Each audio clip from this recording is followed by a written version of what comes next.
Justice Muralidhar remarked that why Delhi riots order upset the government, it was the right thing to do. Don't know about it. So, former Orissa High Court Chief Justice S. Muralidhar said that he did not know why the order passed by him in relation to the Delhi riots upsets the union government. At a conclave organized by online news portal The South First at Bangalore, a member in the audience asked Justice Muralidhar about the perception that his order in the Delhi riots case cost him the elevation to the Supreme Court. During the Delhi riots case, you made a late night judgment, and there are arguments that you upset the government and you did not make it to the Supreme Court. What what are your views on this? The person asked. So, in turn, Justice Muralidhar replied, I don't know what it is that upset any other judge should have done the same thing. Every other colleague of mine in the Delhi High Court would have reacted the same way. I don't think anybody else would have acted differently. So, what is that upset the government? I am as clueless as you are. I'm at all. They were upset. I only have this to say. It does not matter because many people feel that it was the right thing to do. In fact, it was. I was later told that many lives were saved with that intervention by the court. Justice Muralidhar said. Senior advocate Sanjay Hegde said in response, it is written somewhere, if you save one life, you have saved the humanity. I am very proud of you for that. In the midst of the communal riots that gripped Delhi in February 2020, Justice Muralidhar had convened a midnight hearing at his residence to pass urgent orders to evacuate a group of patients who were stranded at a hospital in a riot hit region.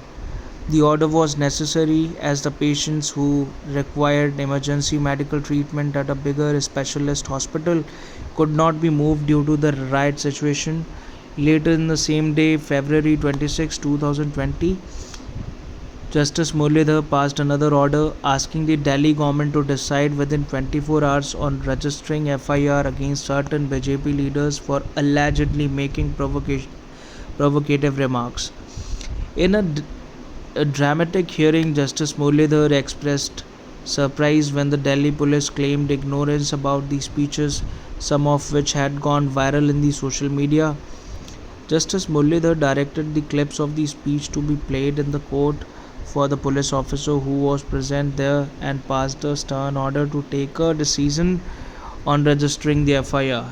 Despite the strong opposition by the Delhi police on the same night, the union government notified his transfer to the Punjab and Haryana High Court.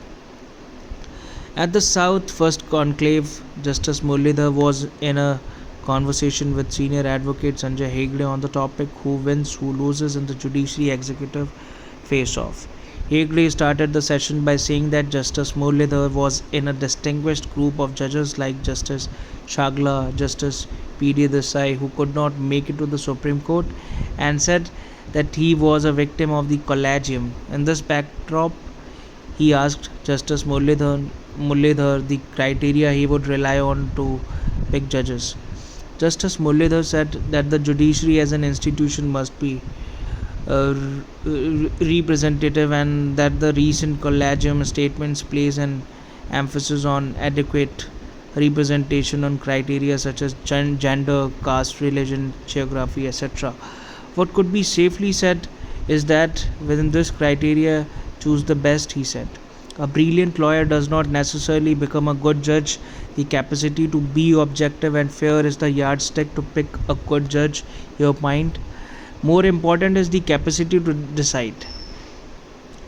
Talking on judicial independence, there is a perspective that if there is a strong executive, the judiciary will be weak and vice versa. He said during the conversation, he said that a perceptible shift in the dynamic between the judiciary and the executive happened in 1971 when the Congress won absolute majority in the parliament. He reminded that the debate about judicial independence must address all levels of judiciary and hence court When we talk about independence of judiciary, the public tend to overlook that there are several courts in hierarchy. How independent is a magistrate functioning or a district judge functioning? We don't seem to be focusing on it at all. And I think we are making a serious mistake.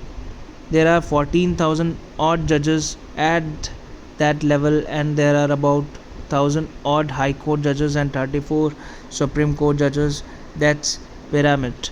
It would be a mistake to confine the discussion on independence of judiciary to the High Courts and the Supreme Court.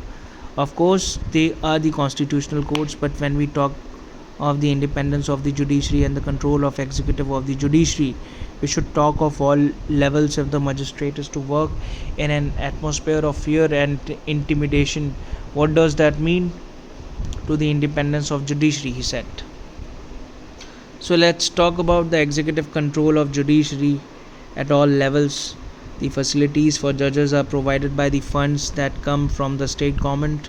A magistrate has to constantly deal with the police. The district judge on the administrative side has to constantly interact with the superintendent of the police for the execution of warrants issued by the court. They are entirely dependent on the government for the funds to be released for administrative work. The judges are entirely dependent on the government.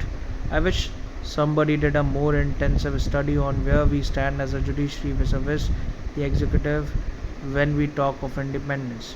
Collegiums sometimes strategically keep back names which they feel will not go through the government. As regards the independence of judiciary at the Supreme Court level, he said that there is a sense of deja vu with the situation in 1971. From 71 onwards, you will find a deja vu. You will find that these issues we are talking about played out in the past with a strong executive.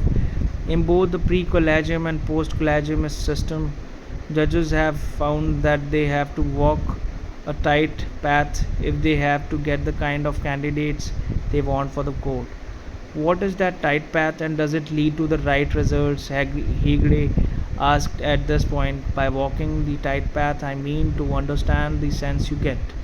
It is a collective exercise. I have to convince you that the choice is right.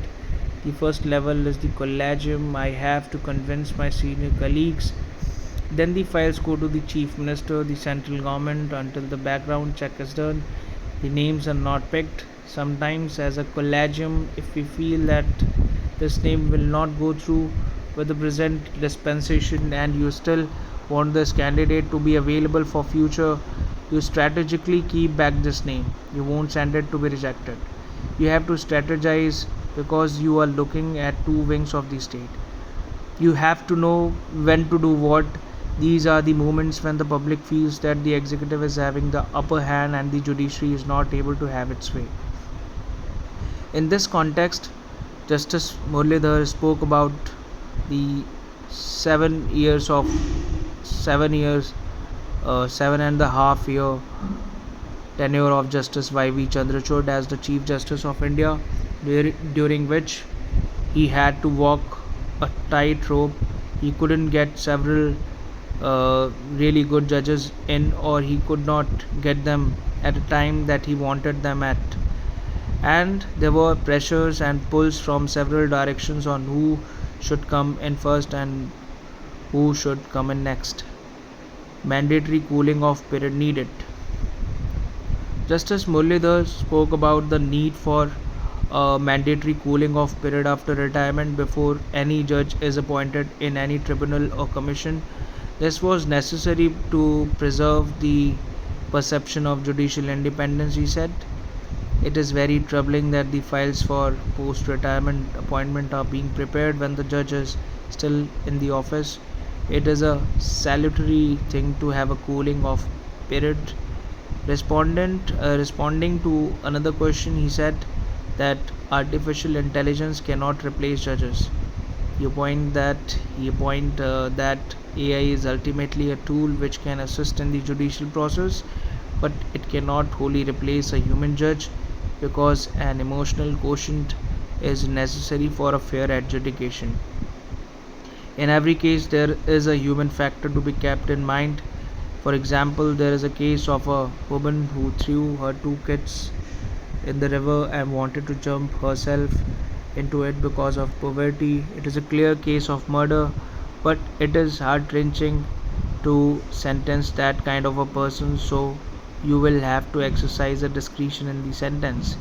He added that the same judge might decide a matter differently if the same case came to her after 10 years because perspective change with life.